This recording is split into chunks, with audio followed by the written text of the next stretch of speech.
Salut tout le monde, bienvenue à cette nouvelle capsule tutoriel. Cette fois-ci, on va regarder le jeu L'île interdite de Matt Leacock.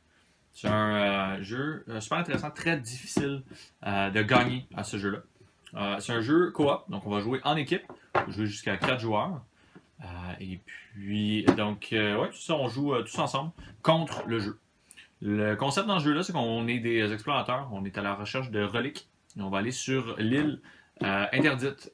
Donc, c'est une île sacrée qui veut pas du tout nous avoir là. Donc, qui essaie de nous empêcher de voler ces reliques. Et nous, on doit essayer d'aller les chercher, de survivre et de s'en aller avant que l'île s'enfonce dans les abysses de l'océan. La partie de l'île interdite, ça va être de créer l'île, de séparer les différentes composantes du jeu. Donc, d'abord, les cartes, on va les séparer en 3 paquets. Les personnages, il y a 6 personnages différents qui ont chacun leur propre fonction, donc leur propre habileté. Donc, on les brasse et on les remet aléatoirement. Donc, par exemple, on va jouer avec l'ingénieur et le plongeur pour cette partie-ci. Les autres, on les remet dans la boîte. Ensuite de ça, on va aller chercher les cartes objets. On va chacun avoir 2 cartes pour débuter la partie. Et on va sélectionner 6 cartes de l'île interdite. 4, 5, 6 pour commencer. On va laisser de côté. On va les mettre ici. Une fois que ça c'est fait, ça va être important de repérer les 8 tuiles reliques qui vont nous aider. Le jeu est basé avec ces 4 reliques-là ici, qui représentent respectivement l'eau, l'air, la terre et le feu. Ils sont chacun représentés sur les cartes ici, donc avec les logos en dessous. Ils ont 2 cartes chacune. C'est important juste de repérer ces cartes-là au début de la partie pour savoir un peu où diriger votre campagne.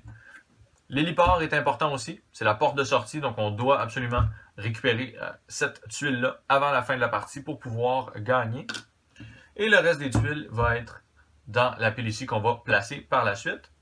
Finalement, on va choisir quel niveau de difficulté on veut avoir.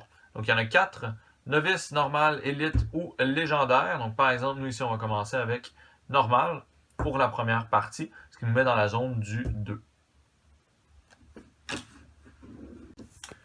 Donc pour créer l'île avec laquelle on va jouer, il faut faire tout simplement un carré de 4 par 4 au niveau des tuiles, donc toutes mélangées. Il va nous en rester 8 qu'on va placer 2 au centre en bas, 2 au centre en haut. Et ensuite de ça, 2 de chaque côté au centre, celle-là aussi. Donc ça va être l'île avec laquelle on va travailler, on va jouer. Les points à noter, comme je vous mentionnais tout à l'heure, d'abord l'héliport, ça va être notre porte de sortie. Il faut qu'on se rejoigne tous les personnages sur cette tuile-là, avec en main une carte hélicoptère pour pouvoir s'en aller de l'île et gagner la partie. Et les 8 tuiles que je mentionnais tout à l'heure pour les reliques, donc les reliques de la terre qui sont ici, les reliques de feu, les reliques de l'air, et puis les reliques d'eau qui sont ici et ici. Donc ça va être nos cases qui sont importantes pour débuter la partie. Maintenant, nos personnages vont commencer sur leurs cases respectives. Moi, j'ai le personnage noir. Je vais commencer à la porte de fer qui est indiquée ici avec le logo du personnage noir pour qu'on sache où commencer. Ensuite de ça, le personnage rouge va commencer à la porte de bronze qui est ici, qui est indiquée elle aussi par la tuile personnage. Chacun de nos personnages, comme je mentionnais tout à l'heure, a ses propres habiletés. Donc celui-là ici, l'ingénieur peut assécher 2 tuiles à la place d'une par action. Donc on l'expliquera par la suite qu'est-ce que c'est qu'assécher des tuiles. Et le plongeur peut passer par une ou plusieurs tuiles adjacentes inondées. Donc lui n'est pas affecté par les inondations de tuiles. Le tour, de façon comment il va se jouer, ça va toujours être en alternant. Donc nous on va jouer, un des joueurs va jouer, va avoir le droit de faire jusqu'à 3 actions différentes. Ensuite de ça, le jeu va répondre à son tour avec un nombre d'actions qui va être mentionné ici selon le niveau de difficulté. Donc en début de partie, on était à 2. À ce moment-là, le jeu va répondre avec 2 cartes. De ça, le deuxième joueur va jouer, le jeu va répondre avec 2 cartes. Au fur et à mesure que la difficulté avance, le jeu peut piocher jusqu'à 5 cartes à la fois. Et ensuite de ça, si on dépasse, on va perdre la partie. Donc en début de partie, on a sélectionné 6 cartes de l'île interdite. Regardez c'est quoi les cartes qu'on a piochées. Ces tuiles-là seront inondées pour débuter la partie. Donc on a d'abord la forêt pourpre qui est ici. Donc celle-là, on va la retourner. Cette tuile-là va être donc partiellement inondée. On va laisser les cartes défaussées. Ensuite de ça, la seconde carte qu'on a piochée, la caverne du brasier, celle-là ici. Finalement, on a la porte de fer, où moi, mon personnage se trouve. C'est pas problématique. Je me retrouve seulement avec les pieds dans l'eau, mais ça ne pose pas problème. Donc, dans la mesure où la tuile elle est seulement partiellement inondée, les personnages peuvent rester dessus. Donc, ça va être de ça qu'on va avoir l'air au départ pour la carte. Ces cartes-là qu'on a déjà piochées, on les laisse face ouverte à côté ici de la défausse. Maintenant, les actions que nous on peut faire. Chaque tour, on va avoir le droit à 3 actions. Tout est mentionné à l'arrière ici. Donc, il n'y a pas de peur de l'oublier. Tout est là. Les différentes actions qu'on peut faire, on peut se déplacer d'une case adjacente au coût d'une action par déplacement. On n'a pas le droit d'aller en diagonale. On doit aller vraiment sur le côté, en haut, en bas. On peut assécher des tuiles. Donc, on peut, pour une action, assécher la tuile qui est ici et la ramener du côté sec.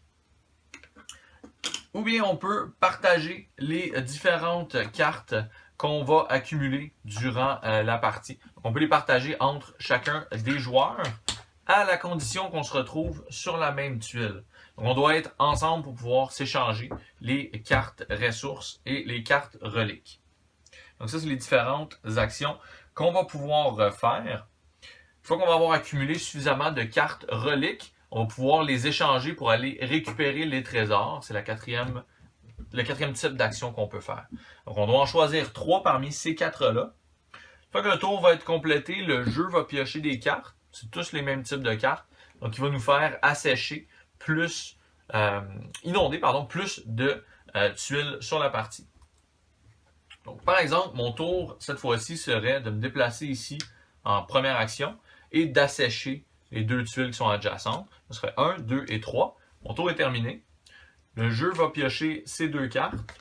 Il va piocher une carte ici, qui va être le temple du soleil. On va retourner. Et ensuite de ça, le lagon perdu qui est ici. Une fois que cette action-là est complétée, elle aussi, on va piocher 2 cartes reliques. Elles doivent être brassées, bien sûr. Donc, 2 cartes reliques qui vont s'ajouter à la main que j'ai. Donc, les cartes reliques, pour vous montrer, il y en a une qui va être attribuée à chacun des 4 éléments, des 4 reliques qu'on cherche dans le jeu. Donc, il va falloir accumuler ces cartes-là, accumuler des cartes identiques pour gagner. Donc, les 4 ressources, les 4 reliques, pardon, il y a 5 de chaque. Nous, on doit en avoir 4. Donc, à la fois, dans ma main, je dois avoir 4 cartes identiques. Donc, par exemple, 4 fois le griffon. Si j'accumule les 4 griffons, je vais être en mesure d'aller réclamer la figurine et la relique. Comment on va faire ça? C'est que je vais aller avec les 4 griffons en main sur une tuile que le logo de la relique, le logo du griffon. Donc, ça serait dans mon tour, par exemple, en 3 actions. 1, 2, je vais échanger toutes ces cartes-là. Donc, en deuxième action, pour le griffon. Et ma troisième action, je peux faire autre chose. Donc, ça me permet d'avoir le griffon en main. Une fois que les 4 reliques ont été acquis par les joueurs et qu'on a tous les reliques en main, ensemble, on doit se diriger vers l'héliport pour sortir de l'île. L'autre type de carte qu'on peut aller chercher dans les cartes ici, ça va être des cartes d'action, donc des cartes d'aide. Il y en a 2. Il y a l'hélicoptère et le sac de sable. Le sac de sable va nous permettre d'assécher n'importe quelle tuile sur l'île à n'importe quel moment sans que ça nous coûte une action. Donc si, par exemple, on se retrouve dans une situation problématique où on est sur le bord de perdre le temple du soleil, qu'on en a besoin, on peut lancer un sac de sable et protéger la tuile, la ramener du côté sec sans que ça nous coûte une action. La seconde case, c'est l'hélicoptère, la seconde carte, pardon. Donc l'hélicoptère nous permet de nous déplacer de notre case vers n'importe quelle autre case sur le jeu. Si on est sur une case ensemble, on peut prendre plus qu'un pion. On peut partir tout le monde ensemble et se déplacer vers une autre case sans coup d'action. Ça peut être joué à n'importe quel moment. C'est important par contre de garder en tête que ça prend une carte hélicoptère pour gagner la partie. Donc quand tous les reliques sont accumulés et que tous les joueurs sont ensemble sur l'héliport, un des joueurs doit jouer l'hélicoptère pour nous sortir de l'île et pour sceller notre victoire sur la partie. Jusque-là, c'est un jeu qui est relativement facile, assez simple. Là où ça se complique, c'est quand on pioche des cartes ici qui s'appellent Montée des eaux. Ces cartes-là, ce qu'ils vont faire, c'est qu'ils vont donner vraiment un gros avantage au jeu pour nous battre. Donc, c'est une carte qu'on va régler en 3 étapes. D'abord, on va aller monter le niveau de difficulté d'un cran jusqu'en haut. Là, ici, maintenant, le jeu va jouer à rythme de 3 cartes par tour, 4 et 5 éventuellement quand on va avancer. La première façon de perdre ce jeu-là, c'est si on arrive avec les montées des eaux jusqu'au point où on passe par-dessus le 5 et à la tête de mort. Si on arrive à cet endroit-là, automatiquement, la partie, elle est perdue. Là, nous, on était rendu ici à 3. La seconde étape de ça, c'est qu'on va brasser la défausse des cartes ici. On va la brasser. Et puis, on va la placer sur le dessus de la pile. Donc ça, ce que ça veut dire, c'est que les tuiles qui ont déjà été virées vont revenir beaucoup plus rapidement. Donc ces deux-là ici étaient virées. Donc à toute fin pratique, on va les laisser retourner. Donc les tuiles qui sont déjà virées vont revenir. Ce qui risque d'être problématique pour nos joueurs. Par exemple, on va piocher ici la caverne du brasier, qui est celle-là ici. La caverne du brasier, elle est déjà inondée. Qu'est-ce qui arrive quand on pige une carte qui est déjà inondée? On retire la carte du jeu. Donc cette carte-là, elle tombe dans l'abysse, elle est complètement retirée, elle n'est plus jouable. Il n'y a aucune façon de la faire revenir. Donc une fois que la carte elle est partie, c'est terminé pour la carte. Là où ça peut devenir problématique, c'est que la caverne du brasier, elle a un logo de la flamme, la relique de feu. On a une deuxième ici. Dans l'éventualité où on perd les 2 reliques de l'un des 4 éléments ou l'héliport, la partie elle est perdue. Donc si on n'a pas accumulé encore la relique de feu, si on ne l'a pas ramassée et qu'on perd les 2 seuls endroits dans le jeu où on peut récupérer la relique, on a perdu la partie parce que ça va être impossible pour nous d'aller récupérer la relique de feu. Donc c'est important de protéger les cases où on peut aller accumuler les reliques. L'héliport, c'est la même chose. Si on perd l'héliport et qu'on l'enlève, on n'a plus aucun moyen de quitter l'île. Donc on a perdu aussi de façon automatique. Donc ça fait déjà 3 façons de perdre le jeu. Faire attention avec ces différentes façons-là. Une fois que les 2 premières résolutions sont faites, on remet cette carte-là avec la défausse des cartes trésors. Maintenant, ce qui peut arriver, dans la mesure où, par exemple, mon joueur se trouve sur une carte qui est à demi inondée, qui est retournée. Donc on doit jeter cette carte-là. Mon personnage ne meurt pas automatiquement. On peut le déplacer. Donc il y a quand même la possibilité de nager vers l'une ou l'autre des cases qui sont adjacentes. Donc ça ici, c'est pas problématique. Mon personnage peut survivre à ça.